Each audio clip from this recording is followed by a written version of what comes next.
सम्राट बिंबिसार ने गांधार नरेश की सारी बाजी पलट कर रख दी थी। ये देखकर गांधार नरेश से बर्दाश्त नहीं हुआ। वो अपनी तलवार से सम्राट पर हमला करने लगा। पैर में चोट होने के बावजूद सम्राट ने अपना बचाव कर लिया था। कभी गांधार नरेश सम्राट पर हावी होते तो कभी सम्राट गांधार नरेश पर। विशाखा रानी कौशला और अंतेनाग को सुरक्षित राजमाता की सेना के पास छोड़कर सम्राट के पास आ गए। तब तक गांधार नरेश ने अपनी तलवार वापस उठा ली थी और सम्राट निहत्थे थे। गांधार नरेश एक के बाद एक पागलों की तरह उन पर तलवार से वार करने लगे। सम्राट से चलते नहीं बन रहा था, लेकिन फिर भी वो अपना बचाव कर रहे थे। यदि उनसे एक बार भी चूक हो जाती तो शायद उनका बचना असंभव हो जाता। जैसे विशाखा ने ये देखा तो उसने सैनिकों की पड़ी हुई 2 तलवारें उठा ली और एक सम्राट की तरफ फेंकते हुए कहा, सम्राट संभल कर। सम्राट ने तुरंत उस तलवार को पकड़ लिया और गांधार नरेश के अगले वार को उस तलवार से रोक लिया। गांधार नरेश ने सम्राट को चुनौती देते हुए कहा, हम इतनी आसानी से यहाँ से वापस नहीं जाने वाले सम्राट बिंबिसार। तुमने कहावत तो सुनी होगी ना कि जोंक जिस अंग पर बैठता है उसे तब तक नहीं छोड़ता जब तक उसका पूरा खून न चूस ले। हम वही जोग हैं और जब तक तुम्हारा और पूरे मगध का खून नहीं चूस लेंगे इतनी आसानी से नहीं जाएंगे। ये बोलकर सम्राट और गांधार नरेश दोनों ही तलवार से एक दूसरे से लड़ने लगे। तभी सम्राट के बचाव में विशाखा वहां पर आई और गांधार नरेश को ललकारते हुए कहती है, गांधार नरेश सम्राट से नहीं हमसे आकर लड़ो। विशाखा की आंखों में गांधार नरेश के लिए क्रोध तैर रहा था, लेकिन सम्राट ने उसे रोकते हुए कहा, नहीं विशाखा, इससे हम ही लड़ेंगे। ये हमारी और गांधार नरेश की लड़ाई है, इसमें तुम बीच में मत आओ। तो विशाखा ने कहा, परंतु सम्राट आप तो पहले से ही घायल हैं, आप इससे कैसे लड़ेंगे? तो सम्राट ने कहा, आज तक हमें कोई भी नहीं हरा पाया है विशाखा, तो गांधार नरेश भी हमें नहीं हरा पाएगा। जैसे ही सम्राट ने ये कहा, गांधार नरेश भड़कते हुए कहता है, लगता है अपनी मौत सामने देखकर तुम्हारा दिमाग खराब हो चुका है सम्राट बिंबिसार, इसलिए बहकी बहकी बातें कर रहे हो। इतना कहकर वो सम्राट की तरफ अपनी तलवार लेकर दौड़ता है, लेकिन इस बार सम्राट ने अपना पूरा जोर दिखाया और एक ही बार में गांधार नरेश की तलवार हवा में उछालकर नीचे फेंक दी और अपनी तलवार उसके बाजू में मारकर उसे घायल कर दिया। गांधार नरेश करहा उठा। उसके बाजू में तलवार मारने के तुरंत बाद ही सम्राट ने मौका नहीं गंवाया और उसके पैरों पर भी वार कर दिया, जिससे वो वहीं घुटनों के बल बैठ गया। सम्राट के सामने वो घुटनों के बल बैठा हुआ था। सम्राट ने तुरंत अपनी तलवार उसकी गर्दन पर लगा दी और कहा, तुमने दोबारा यहाँ आकर बहुत बड़ी गलती कर दी है गांधार नरेश, तुम्हें सजा तो हम जरूर देकर रहेंगे। दूर से ही राजमाता सम्राट और गांधार नरेश को देख रही थी। जब उन्होंने देखा कि सम्राट गांधार नरेश को हरा चुके हैं तो उन्होंने तुरंत विजय का शंखनाद बजवा दिया। शंखनाद को सुनकर पूरी सेना गांधार नरेश और सम्राट की तरफ देखने लगी। सम्राट ने गांधार नरेश से कहा, तो बताओ तुम्हें कैसी मौत चाहिए? तब गांधार नरेश ने राजमाता की तरफ देखा। देखकर ऊंचे स्वर में कहा, राजमाता, हमें दंड देने का अधिकार सिर्फ आपको है, क्योंकि मगध के राज सिंहासन पर इस वक्त आपका अधिकार है। उसकी बात सुनकर राजमाता को कुछ समझ में नहीं आया कि वो ये सब क्यों कह रहा है, लेकिन वजह चाहे जो भी हो, राजमाता ने ठान लिया था कि वो उसे सजा तो देकर ही रहेंगी। तब गांधार नरेश ने सम्राट की तरफ घूरते हुए कहा, सम्राट बिंबिसार, तुम अब एक मामूली इंसान हो।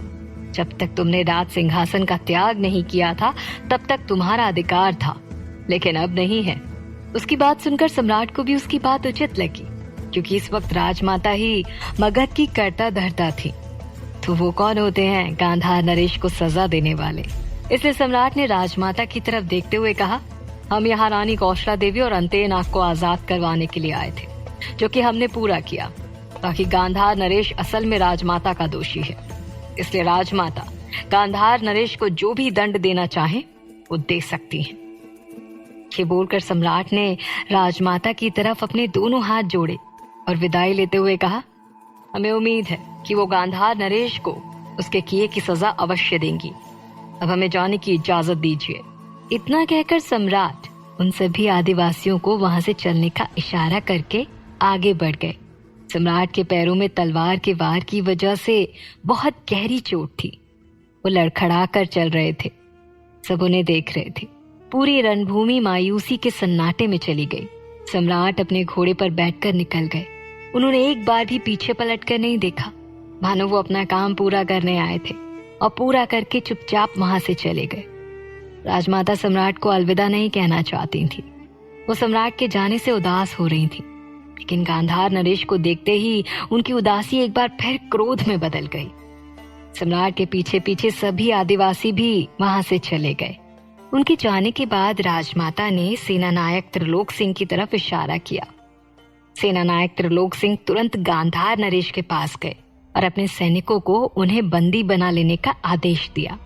तब गांधार नरेश ने एकदम से अपना स्वभाव बदलते हुए राजमाता से कहा, बहुत बड़ी गलती हो गई राजमाता, मैंने आपको और सम्राट बिंबिसार को कमजोर समझने की भूल की है। मैंने जो भी किया है उसके लिए मुझे क्षमा मिलना असंभव है। मैं आपके सामने हाथ जोड़कर विनती करता हूँ राजमाता, मुझे मृत्यु दंड दे दिया जाए। यदि मैं जीवित रहा तो कभी भी अपने देशवासियों से नजर नहीं मिला पाऊंगा, इसलिए मुझे अभी इसी वक्त मृत्यु दंड दे दिया जाए। गांधार नरेश के स्वभाव में एकदम से परिवर्तन देखकर राजमाता के साथ साथ वहां खड़े सभी लोग अचंभित थे। रानी कौशला डरी हुई थी, इसलिए उसने एक शब्द भी कुछ नहीं कहा। अंतेना की स्थिति भी खराब थी, इसलिए वो भी कुछ नहीं बोला। लेकिन विशाखा गांधार नरेश से बहुत ज्यादा नाराज थी। उसके व्यवहार से वो वाकिफ थी। उसने बिना कुछ सोचे समझे राजमाता से कहा, ये उचित कह रहा है राजमाता, इसे मृत्यु दंड देना ही चाहिए। उसकी आवाज सुनकर गांधार नरेश और बाकी सबने विशाखा की तरफ देखा, जिसकी आंखों में गांधार नरेश के लिए नफरत थी। गांधार नरेश ने उसकी बात को बढ़ाते हुए राजमाता से कहा, सही कहा इसने, मुझे मार दीजिए, मैं अपने गांधार वासियों को चेहरा दिखाने के लायक भी नहीं बचा। तब मुख्यमंत्री वसुदेव ने कहा, तुम्हें क्या लगता है, तुम ये जो ढोंग कर रहे हो इसके बारे में हमें कुछ नहीं पता? तुम्हें लगता है कि तुम मृत्यु दंड की भीख मांगोगे और राजमाता तुम्हारे इस प्रायश्चित को देखकर पिघल जाएंगी और तुम्हें नहीं मारेंगी? तो ऐसा नहीं है, इसलिए ढोंग करना बंद करो गांधार नरेश। गांधार नरेश ने राजमाता की तरफ देखते हुए कहा, नहीं राजमाता, हमें जीवित मत रखिएगा। एक हारे हुए राजा के लिए जीवित रहना हर रोज मरने के बराबर है और मैं ये दर्द नहीं झेल पाऊंगा, इसलिए आप मुझे अभी इसी वक्त मार दीजिए। सेनानायक त्रिलोक सिंह ने तो अपनी तलवार निकाल ली और उसकी तरफ बढ़ते हुए कहा, अवश्य, तुम्हारी ये इच्छा तो हम ही पूरी करेंगे। सेनानायक त्रिलोक सिंह को अपने करीब आते हुए देखकर गांधार नरेश की आंखों में डर दिखने लगा था। वो मन में कहता है, यदि सच में मार दिए गए तो हम कभी भी गांधार वापस नहीं लौट पाएंगे। हमने सोचा था कि मृत्यु दंड की भीख मांगेंगे तो राजमाता आजाद कर देंगी, लेकिन यहाँ तो ये कुछ बोल ही नहीं रही हैं। कुछ और योजना बनानी पड़ेगी। वो ये सब सोच ही रहा था कि तभी राजमाता ने काफी विचार करने के बाद त्रिलोक सिंह को रोका और कहा, रुक जाओ त्रिलोक सिंह, मत मारो इसे। राजमाता की आवाज सुनकर गांधार नरेश ने एक सुकून की सांस ली, लेकिन बाकी सब राजमाता की तरफ हैरानी से देख रहे थे, क्योंकि सभी को साफ समझ में आ रहा था कि गांधार नरेश ढोंग कर रहा है। मुख्यमंत्री वसुदेव कुछ कहना चाहते थे, लेकिन राजमाता ने उन्हें कहने से रोक दिया और खुद कहा, गांधार नरेश, यदि तुम वाकई में अपने देशवासियों के प्रति प्रेम की भावना रखते हो, यदि तुम्हें उनकी जरा सी भी फिक्र है, तो कभी भी पलटकर मगध की तरफ मत देखना। न हम तुम्हें मृत्यु दंड देंगे और ना ही तुम्हें बंदी बनाएंगे, लेकिन तुम्हें इतनी आसानी से आजाद भी नहीं करेंगे। तुम्हें एक ऐसी सजा देंगे जिसे तुम कभी नहीं भूल पाओगे। राजमाता के निर्णय से सभी असंतुष्ट थे। सबके चेहरे पर निराशा दिखाई देने लगी थी, लेकिन मुख्यमंत्री वसुदेव जानना चाहते थे कि राजमाता उसे ऐसी कौन सी सजा देने वाली है जो उसे जीवन भर याद रहेगी। लेकिन गांधार नरेश, वो अपने आजाद होने के नाम से अंदर ही अंदर खुश हो उठा। उसने मन में कहा, हमें पता था कि ये हमें आजाद कर देगी, पर रही बात सजा की तो वो भी हम देख लेंगे। गांधार नरेश राजमाता की बातों को हल्के में ले रहा था। तो राजमाता ने सेनानायक त्रिलोक सिंह से कहा, त्रिलोक सिंह, तुम्हें अपनी तलवार इसके रक्त से भिगोनी है ना? त्रिलोक सिंह ने तुरंत अपनी म्यान से तलवार निकालते हुए बुलंद आवाज में कहा, आदेश दीजिए राजमाता। तो राजमाता ने अपने आप को कठोर करते हुए आदेश दिया, तो जाओ, गांधार नरेश के माथे पर मगध का नाम लिख दो। ये सुनकर गांधार नरेश हक्का बक्का रह गया। उसने कभी नहीं सोचा था कि राजमाता उसे ऐसा कोई दंड देंगी। वो डर गया। तब राजमाता ने आगे कहा, जब जब गांधार नरेश शीशे में अपना चेहरा देखेगा और गांधारवासी जब उसके माथे पर लिखा मगध का नाम देखेंगे तो गांधार नरेश के साथ साथ गांधार का कोई भी व्यक्ति मगध की तरफ आंख उठाकर देखने की हिम्मत नहीं करेगा। राजमाता की इतनी कड़ी सजा सुनने के बाद मगध का हर एक इंसान खुश हो गया और सब राजमाता की जय जयकार करने लगे। सेनानायक त्रिलोक सिंह तुरंत गांधार नरेश के पास गया। गांधार नरेश राजमाता से गिड़गिड़ा कर क्षमा मांगने लगा, लेकिन राजमाता ने उसे अनसुना कर दिया। सेनानायक त्रिलोक सिंह ने सबके सामने उसका माथा पकड़ लिया और अपनी तलवार से मगध का नाम लिख दिया। जब तक वो उसका नाम लिखता रहा, गांधार नरेश दर्द से तड़पता रहा और चिल्लाता रहा, लेकिन राजमाता का ध्यान उसकी चीख पर कहीं नहीं था। उनके चेहरे पर जीत की झलक नामात्र भर थी। अचानक कुछ विचार करते हुए उन्होंने अपने सारथी से कहा, चलो यहाँ से। सारथी ने भी तुरंत रथ को वहां से मोड़ दिया। सेनानायक त्रिलोक सिंह भी गांधार नरेश के माथे पर मगध का नाम लिखकर उसका मजाक उड़ाते हुए हंसने लगा।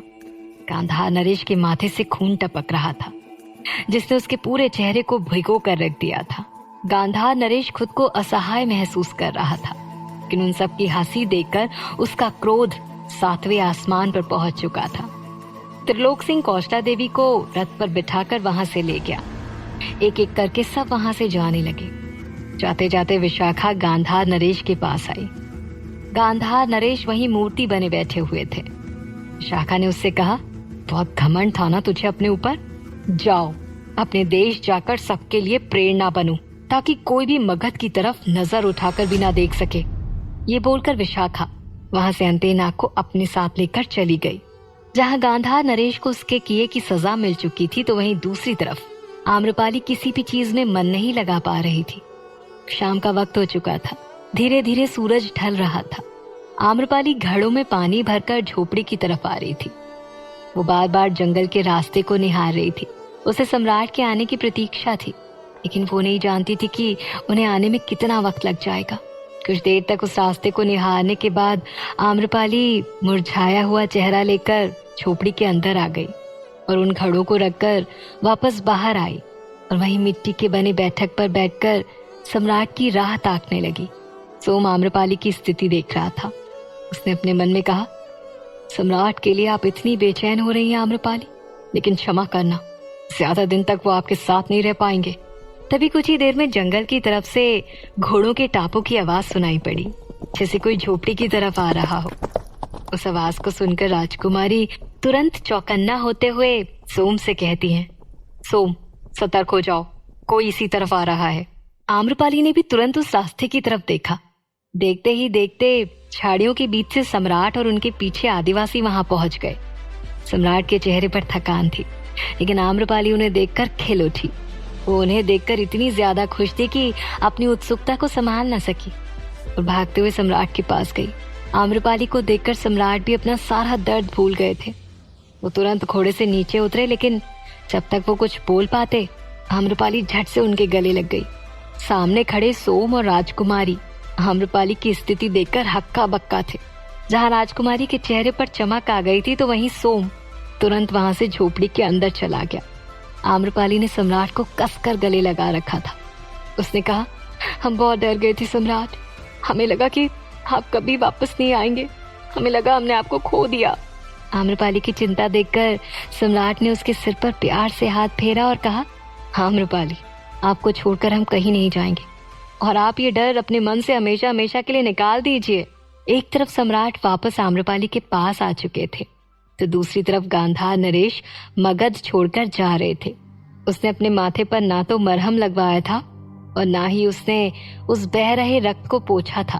उसकी बची कुची सेना उसके पीछे थी। वो मगध की सीमा के किनारे बह रही नदी के पास आकर रुका।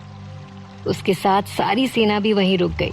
गांधार नरेश ने उस बह रही नदी की तरफ घूरते हुए कहा, मेरी जिंदगी को नर्क बनाकर मैं तुम सबको चैन से नहीं जीने दे सकता। सम्राट बिंबिसार, बहुत अहंकार है ना तुम्हें अपने मगध का। देखो अब हम क्या करते हैं। जिस नगर वधु के लिए तुम मगध छोड़ने के लिए तैयार हो गए ना, वो तुम्हें छोड़कर ना भाग गई तो मेरा नाम भी गांधार नरेश नहीं, आखिर गांधार नरेश के मन में क्या चल रहा था? क्या सच में आम्रपाली सम्राट को छोड़कर चली जाएगी या फिर शुरू होगा उसके जीवन का एक नया अध्याय? जानने के लिए सुनते रहिए।